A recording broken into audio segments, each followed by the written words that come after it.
Nama Gus Ikdam beberapa waktu terakhir ini bertambah populer. Dakwahnya yang khas dan renyah mudah diterima semua kalangan. Santri-santri atau jemaah yang hadir dalam pengajiannya pun berdatangan dari berbagai lapisan masyarakat. Ada pengamen, pemabuk, hingga pejabat. Ada pula preman hingga asli santri.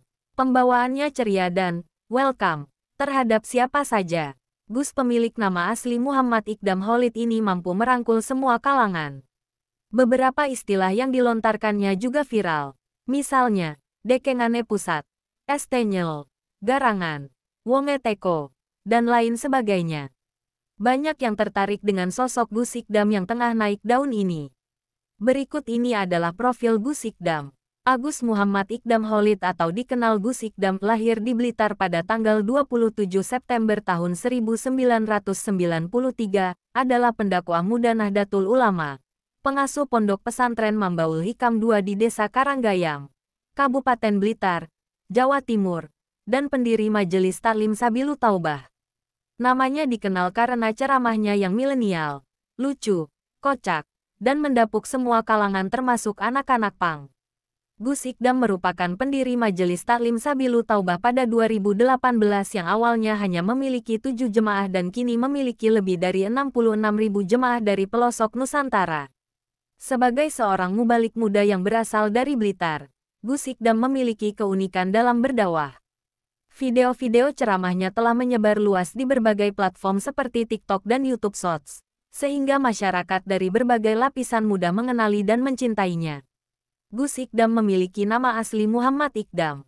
Nama itu sesuai yang ada di kartu tanda penduduk KTP, maupun akta kelahirannya. Sematan Khalid di akhir namanya merupakan nama abahnya yang kini telah meninggal. Gus Ikdam menceritakan, ia sebenarnya adalah sama, orang-orang biasa saja. Hal ini ia sampaikan dalam wawancaranya yang tayang di channel YouTube NU Kota Blitar yang dirangkum oleh NU Online Jombang, Selasa tanggal 15 Agustus tahun 2023. Ia dipanggil dengan sebutan Gus, karena ia juga merupakan cucu dari Kiai. Kiai itu bernama Romo Kiai Zubaidil Abdul Ghofur. Kiai Zubaidil Abdul Ghofur ialah putra dari Kiai Ghofur yang merupakan pendiri pesantren Mambaul Hikam Mantenan Blitar, salah satu pesantren tertua di Blitar Barat sekaligus mursyid thariqah. Jadi itulah silsilah saya kenapa seorang Ikdam itu dipanggil Gus, padahal rumahnya juga di desa, di pelosok Karanganyar. Tidak masyhur, katanya. Dari situ, Gus Ikdam menjelaskan bahwa Kiai Abdul Ghofur mempunyai seorang putri. Putri itu tidak lain adalah ibu dari Gus Ikdam. Ia sendiri merupakan anak terakhir yang terlahir dari ibunya. Lah, karena saya ini dipanggil Gus. Karena saya juga tahu seorang Gus itu harus bisa memantaskan diri bagaimana. Masa dipanggil Gus tapi tidak bisa ngaji? Malah malu. Sudah di mana-mana dipanggil Gus itu harus bagaimana? Saya mikir begitu, ujarnya. Gus Ikdam kemudian berusaha memantaskan diri agar panggilan Gus itu tidak hanya panggilan semata. Menurutnya, seorang Gus dalam hidupnya minimal mempunyai kesibukan mengaji, paling tidak berjuang untuk umat. Akhirnya, sedikit-sedikit Gus Ikdam memperdalam ilmu agama. Ia pun tidak menyebutkan secara persis kapan ia mulai menimba ilmu di pesantren. Yang jelas, ia mulai mondok sejak lulus dari Madrasah Sanawiyah. Saat MTS, Gus Ikdam menyebut dirinya anak paling nakal karena ia mempunyai hobi racing. Kala itu ia masih belum sadar bahwa panggilan Gus pada dirinya dianggap hanya guyonan semata. Gus Ikdam merasa menjadi anak yang paling nakal di keluarganya. Ia menerangkan, ketiga saudaranya masing-masing sukses dalam kehidupannya. Saudara pertama merupakan Hafidoh, orang yang hafal Al-Quran. Saudara kedua kuliah di Universitas Brawijaya Malang sambil mondok di Malang dan diambil menantu oleh kiainya. Sedangkan, saudara yang ketiga mempunyai suami alumni pondok yang juga hafal Al-Quran. Saya bingung besok mau jadi apa. Akhirnya bapak saya bilang begini, le mondok engkok mondok gaya pantes-pantesan putune Mbah Yai. Mosok putune Mbah Yai ora tahu mondok. Nak, mondoklah. Nanti mondok buat pantas-pantasan cucunya Kiai.